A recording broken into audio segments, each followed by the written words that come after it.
Shalom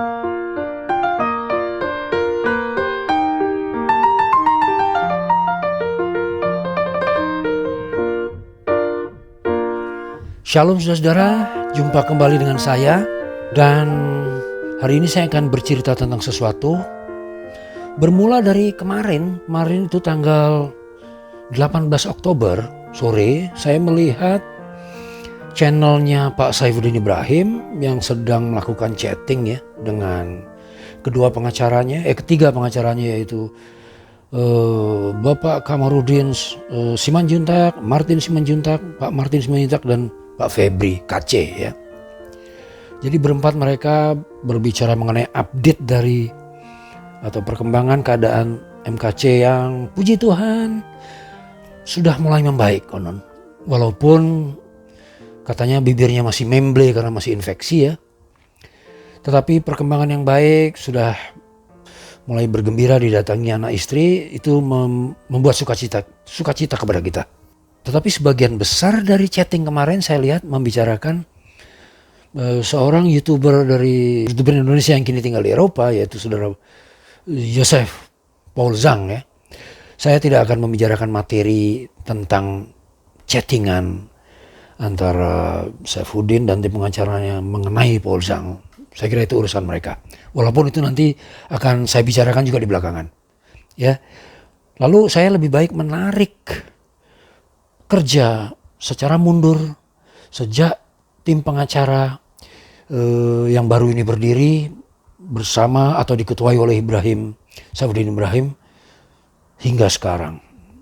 Nah, dari perjalanan sejak mereka muncul pertama kali di kalangan publik tentang keadaan MKC pertama kali sampai kemarin, akhirnya saya akan memberikan kritik yang membangun, kritik tajam yang terdiri dari 3 poin. Nah, 3 poin yang menjadi kritik saya kepada tim pengacara MKC yang termasuk di dalamnya adalah ketuanya, saudara atau Bapak Pendeta Saifuddin Ibrahim. Poin pertama adalah tentang bagaimana tim pengacara MKC ini menangani media massa. Itu yang pertama. Poin yang kedua adalah mengenai kinerja tim itu sendiri. Ya, dan poin ketiga adalah tentang pendanaan. Oke, mari kita mulai dengan poin pertama. Sebelum memulainya, sebagai latar belakang informasi, kita berangkat dari ketika MKC ditangkap pada tanggal 24 Agustus di Bali, kemudian dibawa ke Jakarta, kemudian dimasukkan ke tahanan Bareskrim di Jakarta pada tanggal 24 petang ya. Dan sejak saat itu sampai berminggu-minggu, mungkin lebih dari 2 minggu, nasib MKC itu benar-benar misterius. Ya. Calon tim pengacara yang waktu itu sudah ingin menanganinya pernah berbondong-bondong untuk datang ke Bareskrim ya, sejak hari 1 atau hari kedua ke Bareskrim. Tetapi mereka pulang dengan tangan hampa karena polisi dengan seolah-olah bijak mengatakan MKC ini di dalam zaman COVID dia harus isoman ya, sehingga Anda semua boleh pulang karena kami menjaganya. Itu satu hal aja sebetulnya polisi sudah melanggar hak asasi manusia, karena pada keesokan harinya juga ketika diperiksa atau bertemu dengan tim penyidik, MKC itu tidak didampingi oleh penasihat hukum satupun ya. Nah, itu perkara menjadi damai tapi gersang itu mungkin 2 mingguan, sampai suatu ketika terbentuklah tim kuasa hukum dari MKC yang baru, yang kemudian anggotanya adalah Bapak Kamarudin Simanjuntak, Martin Simanjuntak, dan saudara Febri, yaitu anak MKC. Kemudian ketuanya adalah Pendeta Saifuddin Ibrahim. Mereka melakukan konferensi pers di mana yang akan disampaikan adalah sebuah berita yang luar biasa mengejutkan jagat raya hak asasi manusia. Ya. Namun sejauh-jauh yang saya amati, sayang sekali bahwa tim pengacara ini, yaitu satu tim tersebut tidak dapat merasakan, tidak punya feeling bahwa sebetulnya yang ingin dia kemukakan, berita tersebut adalah nilainya itu tinggi sekali ya. News value-nya itu tinggi sekali pada waktu itu sebetulnya. Dan sayangnya tim ini tidak mau mengundang media-media mainstream. Baik media digital maupun media konvensional dulu yang telah terjun di dalam dunia digital. Ya kita bisa sebut nama-namanya lah. Yang terdiri dari TV maupun ada beberapa media cetak gitu ya. Dan itu seharusnya diundang agar mereka yang namanya Komarudin sebagai juru bicara itu harus disorot oleh kamera para media-media mainstream. Sehingga hari itu juga seharusnya setengah jam kemudian atau 1 jam kemudian dia berita tentang penyiksaan MKC. Ya. Kemudian plus dengan penyiksaan Tokayengnya. Ya. Kemudian pelakunya adalah seorang besar. Seorang yang berpangkat inspektur jenderal, yang berbadan besar tetapi masih berperkara dengan perkara lain. Dibantu oleh 3 orang lagi. Menyiksa MKC itu sebetulnya besar sekali peristiwanya dan itu harus keluar dari tim pengacara MKC dan ditangkap oleh media mainstream. Itulah yang seharusnya terjadi. Jadi sayang sekali hal itu tidak terjadi. Memang dari media-media yang lainnya yang diundang, kemudian dari Christuber, kemudian saking kencangnya hal itu juga tertangkap oleh media mainstream, media besar, yang kemudian mereka melakukan investigasi lebih lanjut tentang perkara penganiayaan MKC tersebut. Tetapi sungguh sayang momentum itu telah hilang. Karena setelah itu tim MKC ini tidak memelihara bola yang sudah digelundungkan, tetapi gelundungkannya kan juga bukan ke tempat yang tepat. Jadi yang seharusnya memfeeding media-media tersebut akhirnya beroleh impact yang kecil ya. Justru Christopher Polzang karena beliau berada di Eropa dan jaringan media di Eropa juga lumayan dia kenal, ya cukup impactful. Channel tersebut cukup impactful dan cukup mempunyai dampak karena saya lihat juga waktu saya bergabung ada seorang wartawan atau jurnalis dari media Katolik Prancis ikut ngobrol, kemudian ada juga katanya media dari Jerman, Belanda, dan terakhir kita lihat berita ada pejabat PBB yang mempersoalkan tentang undang-undang KUHP pasal 156A yang dianggap oleh mereka telah menjadi jeratan hukum yang mengerikan bagi warga Indonesia. Jadi harus diakui loh, impact internasionalnya datang dari jalur internasional. Tetapi yang di dalam negeri juga oke. Christopher juga berjasa di dalam menggemakan berita besar tersebut. Akan tetapi sayang peluang tadi yang saya katakan tidak terjadi. Perkara MKC ini besar sekali value-nya oleh karena ini adalah pertarungan opini dan persaingan. Ini kan adalah manifestasi dari persaingan dua agama yang selalu bersaing sejak dulu. Ya, yang satu anti pada agama yang lebih tua. Terus ya sehingga terjadi konflik dan di Indonesia dikeluarkanlah undang-undang penistaan agama oleh kalangan Islam gitu ya. Ini kan besar sekali maknanya sehingga ini tidak bisa ditangani secara kecil, secara sederhana tidak bisa. Karena yang kita butuhkan adalah impact dari peristiwa ini harus menjadi satu trigger agar terjadi diskusi besar yang paling tidak terhadap perkara KC itu harus adanya keadilan ya, dan terutama mempertimbangkan hak asasi manusia sejak awal sampai keadilan yang adil dan beradab lah ya. Dan tentu trigger kemudian yang kita harapkan adalah terjadi satu diskursus di dalam negeri maupun di luar negeri tentang yaitu pasal karet KUHP 156A yang telah mencelakakan banyak orang ini. Dan yang paling terakhir itu kan tahu sendiri seorang ibu yang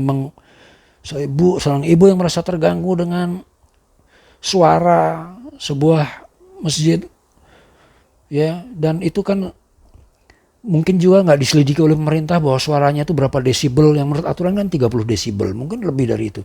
Dan apa yang terjadi? Setiap kali ada pasal penistaan agama, selalu harus kita catat dari kepolisian, kejaksaan, pengadilan, selalu berat kepada yang menuntut. Tidak pernah kelihatan ada yang keadilan yang normal sebagaimana Pancasila mengatakan toleransi dan 5 sila tersebutlah. Nah, jadi intinya pada poin pertama tersebut saya menyayangkan tim kuasa hukum MKC ini telah lalai dan kehilangan momentum. Kendati pun begitu, konferensi pers selanjutnya 1, 2, 3, 4 tetap dengan gaya yang sama. Ya, tidak pernah mengundang media-media besar. Dan yang paling parah sesungguhnya adalah ketika konferensi pers terakhir, keesokan harinya Pendeta Saifuddin Ibrahim dengan gagah perkasa mengumumkan bahwa ia melakukan langkah strike atau take down terhadap YouTuber yang telah mengcopy seluruh berita-berita yang dia sampaikan melalui channelnya. Jadi bahkan lebih dari itu, Saifuddin Ibrahim mengeluh bahwa selama ini channel saya, konten saya yang ratusan itu telah banyak dimanfaatin oleh para YouTuber, sebagiannya Kristuber, untuk mereka mendapatkan uang, sedangkan saya tidak mendapatkan uang, padahal kehidupan saya bla bla bla bla bla gitu. Nah, di situ dari sudut pengelolaan media massa semakin menyedihkan. Ternyata tindakan strike tersebut itu mencerminkan bahwa selama ini memang tim MKC dalam pemberitaan mengandalkan channel dari Saifuddin Ibrahim. Dan itu parah sekali sebetulnya. Dari sudut perkara yang besarnya seperti ini, itu sangat salah. Seberapa besar channel pribadi dapat mengumpulkan viewers? Barangkali pelanggannya 100.000 mungkin. Tetapi hari itu ketika berita pertama tidak mungkin dia dapat 500.000. Bisa jadi. Tetapi realitanya akumulasi angka itu terjadi berhari-hari. Sementara yang kita butuhkan dari sebuah berita yang nilainya tinggi adalah hari ini diberitakan, berapa menit kemudian harusnya atau setengah jam kemudian harus sudah menjangkau jutaan orang. Dan jutaan orang itu artinya bukan orang-orang Kristen saja seperti yang dilakukan atau seperti yang ada di dalam dunia media-media Kristuber. Tentu saja Kristuber hampir 90-99% mungkin audiensnya Kristen. Tetapi yang ingin kita sampaikan sesungguhnya adalah menjangkau audiens yang luas. Baik dari geografis maupun secara perbedaan kesukuan, agama dan sebagainya. Dan jutaan orang, mau penduduk Indonesia 270 juta bro. Anda harus mendapatkan hari itu 25 sampai 50 juta viewers dan readers, termasuk listeners. Mereka harus tahu peristiwanya ada penyiksaan. Dan itu akan besar sekali impactnya untuk ke depan. Itu adalah modal sebetulnya. Tetapi kemudian dengan buka kartu seperti tadi itu, sedih sekali saya sedih sekali sebenarnya. Sedih terutama tentang bagaimana menangani perkara ini menjadi tidak meledak.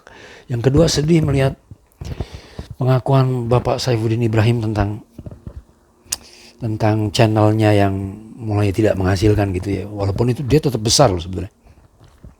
Nah, itu adalah suatu dilema di mana kita sudah kehilangan fokus dan ditambah dengan konflik-konflik yang sesungguhnya tidak perlu menjadikan hal itu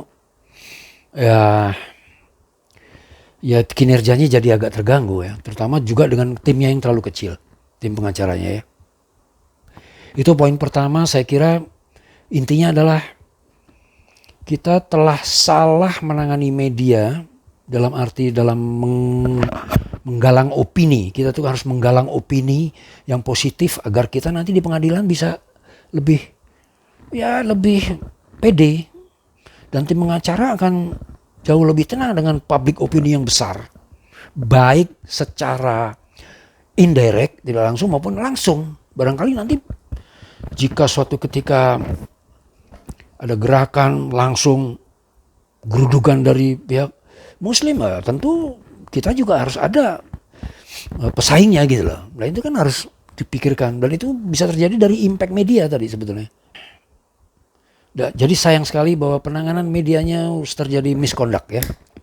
Oke, itu satu. Poin kedua adalah tentang kinerja dari tim pengacara KC ini yang menurut saya bisa dan harus ditingkatkan lagi.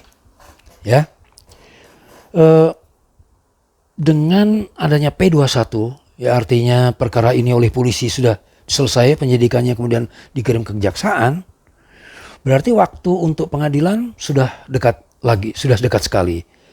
Mungkin ada revisi 1-2 kali dari kejaksaan ya, tetapi tentu saja mulai dari sekarang pengacara sudah pasti tahu bahwa mereka harus bekerja untuk mempersiapkan pembelaan yang excellent kan.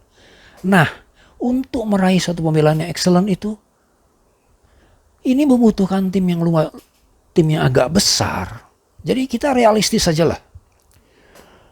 Dua orang pengacara profesional, Kamarudin Simanjuntak dan Martin Simanjuntak, masing-masing sekarang ini dewasa ini masih punya klien yang harus ditangani. Bagaimana mungkin bisa berkonsentrasi full, ya walaupun mereka nanti bekerja sampai larut malam, tetapi tenaga manusia kan ada batasnya juga, dan karena masih ada kepentingan lain. Oleh karena itu, pekerjaan besar untuk melakukan pembelaan yang excellent dalam perkara MKC ini memerlukan bantuan orang-orang sebagai tim yang lebih besar. Paling tidak harus 2-3 orang lagi pengacara untuk belum lagi menyediakan kepustakaan ya, menyediakan bahan-bahan lain, undang-undang dan sebagainya, sehingga dirancang sebuah pembelaan yang bagus. Membutuhkan juga sekretaris bukan, yang mengatur sana sini acaranya, ya mengatur pergerakan pekerjaan mereka. Juga tim sekretaris tersebut memerlukan satu juru ketik. Itu kan di dalam pembelaan sendiri itu pekerjaannya besar sekali. Ya kalau tidak nanti pembelaannya akan sangat biasa untuk melawan penuntut yang nanti mempunyai, ya pelapor nanti tentu mempunyai tim pembela yang besar sekali, melaporkan tingkat tinggi sekali kok, ya.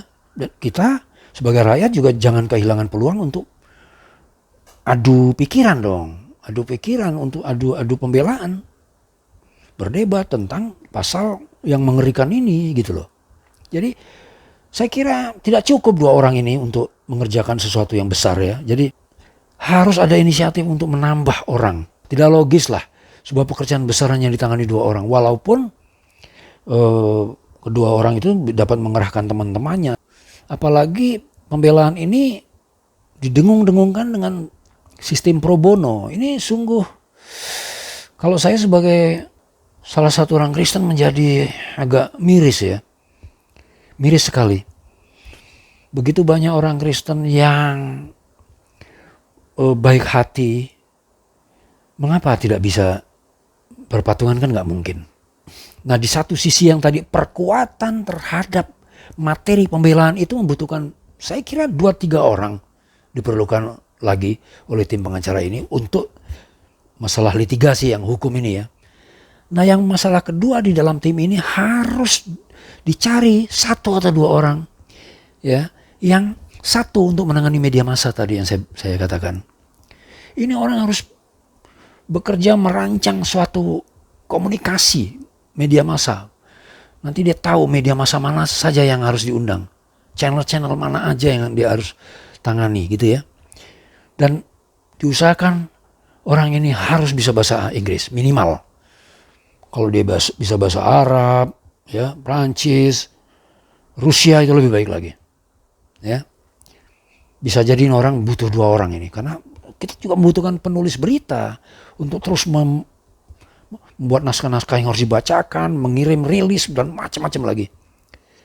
1 orang lagi atau 2 orang lagi dibutuhkan untuk orang yang punya jaringan sosial yang tinggi, di mana orang tersebut bisa melakukan pendekatan atau lobby-lobby dengan organisasi-organisasi masyarakat, baik dengan organisasi-organisasi pemerintah, lembaga-lembaga pemerintah, lembaga-lembaga sosial, lembaga swasta dan sebagainya. Itu harus dilakukan lobby untuk berbagai kepentingan. Nah, apakah pekerjaan baru tersebut yang saya katakan dapat dilakukan oleh Bung Martin dan Bung Komarudin? Sudah tidak mungkin punya waktu mereka. Tentang Febri, saya sebetulnya secara pribadi, anaknya MKC ini seharusnya tidak harus menjadi tim pembela MKC. Dia seharusnya di belakang layar untuk menangani masalah keluarga. Dia seharusnya menjadi juru bicara keluarga, tetapi tidak usah campur aduk dengan sebagai juga pengacara.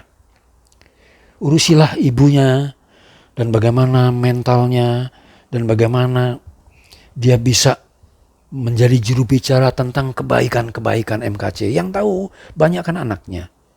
Dan tentu saja Saifuddin Ibrahim harus membantu di dalam menciptakan image yang baik dari MKC.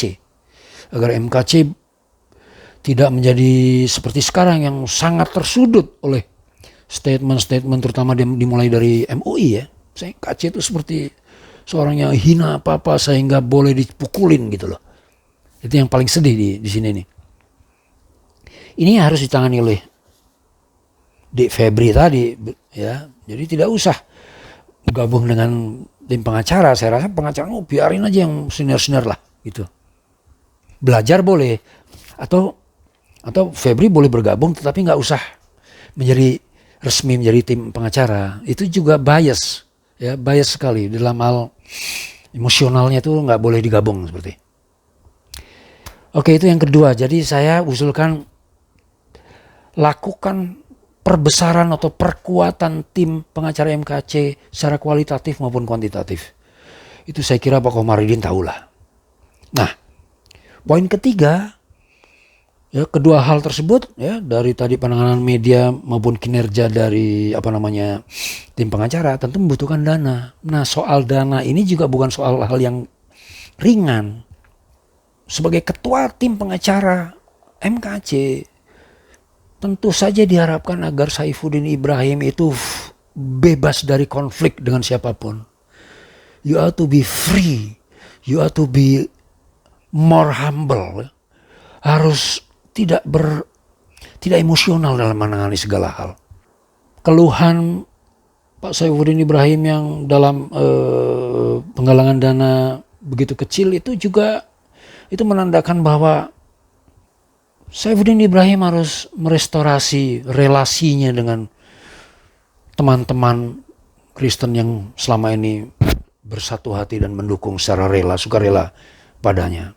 Jadi saya usulkan agar please kedua belah pihak, Saifuddin Ibrahim dan pihak Joseph Paul Zhang, untuk merestorasi hubungannya, dan mau tidak mau kita harus mengaku bahwa pihak-pihak di luar tim ini potensi untuk mengumpulkan dana itu besar sekali.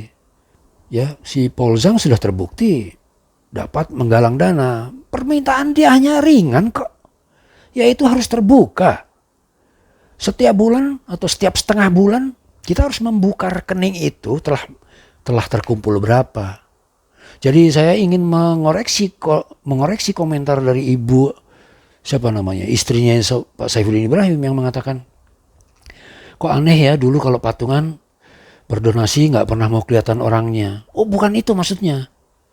Orang boleh disebut hamba Tuhan A, B, tetapi yang diperlukan dari penggalangan dana publik ya, yaitu sebuah laporan terbuka, sebagaimana dilakukan oleh media-media. Ada TV ini, TV itu, surat kabar ini, kalau ada satu bencana kan melakukan donasi. Itu kan nanti harus tiap hari dibuka. Bahkan mereka tiap hari saldonya dibuka kok. Apa keberatannya soal itu? Loh, ketika memakai rekening Saifuddin Ibrahim ya nolkan atau isi aja 1 juta. Sehingga start from 1 million miliknya si Pak Saifuddin, sisanya kan kita bisa hitung. Yang kedua adalah kalangan Kristuber yang punya asosiasi ya, yang diketuai oleh siapa, Pak Heri dan Pak Kanuru dan kawan-kawan itu. Saya kira itu juga satu potensi untuk menggalang dana, dan saya yakin betul begitu diumumkan penggalangan dana, hasilnya akan mencukupi lah. Oh ya, sebelum saya lupa, saya perlu sebut nama Bapak Yusuf Manubulu yang channelnya cukup mempunyai publik yang banyak. Dan saya kira channel Yusuf Manubulu ini pantas menjadi salah satu lumbung donasi bagi MKC. Nah, pemilik lumbung donasi ini saya kira jika bersepakat bisa berunding mengenai tata cara donasi tersebut. Yaitu aturan-aturan yang simpel dan terbuka lah. Yang penting adalah kapan donasi itu dimulai, kapan juga dihentikan, bagaimana hasil donasi dilaporkan secara berkala kepada publik, dan juga tentu bagaimana ketua tim pengacara merancang satu konsep untuk penggunaan dana.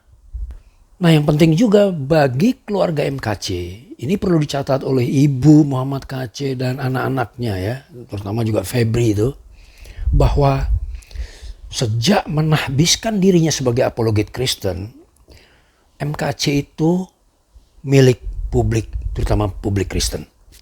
Ya, MKC sangat dicintai oleh publik Kristen, sehingga wajar jika orang-orang Kristen Indonesia itu peduli terhadap nasib dan masa depan MKC.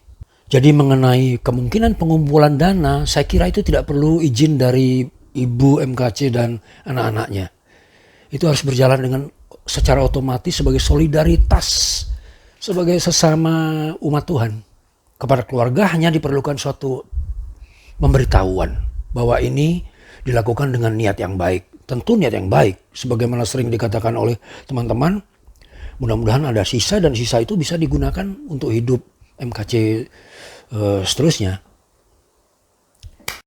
Jadi bukan kita menolak pro bono, tetapi biaya untuk sebuah peristiwa yang sangat bergejolak dan masif ini cukup besar.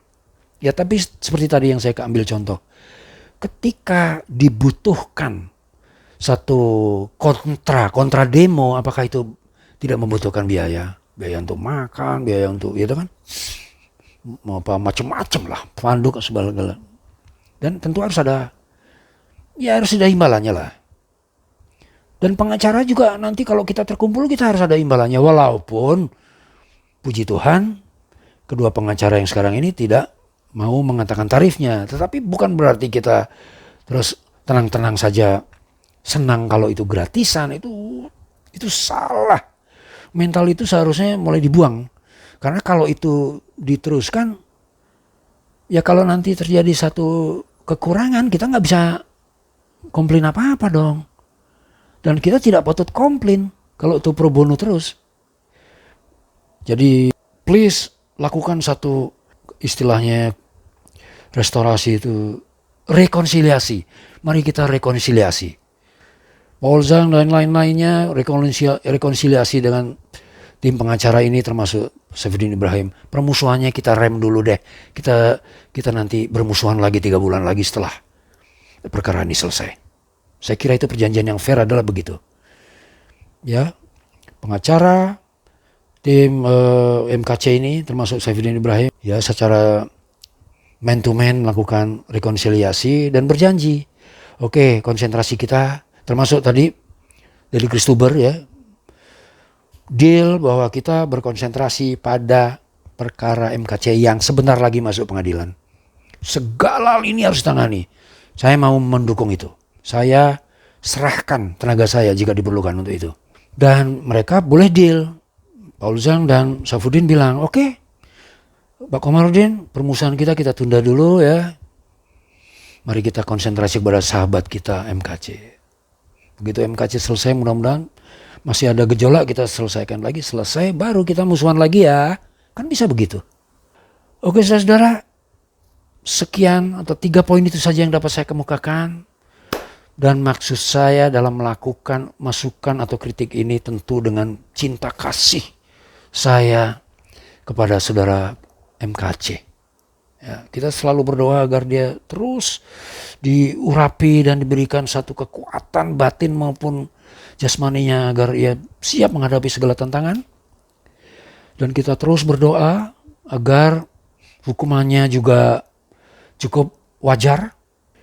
Dan kita juga berdoa agar perkara MKC ini menjadi satu trigger bagi perbaikan undang-undang yang sangat mencekam ini.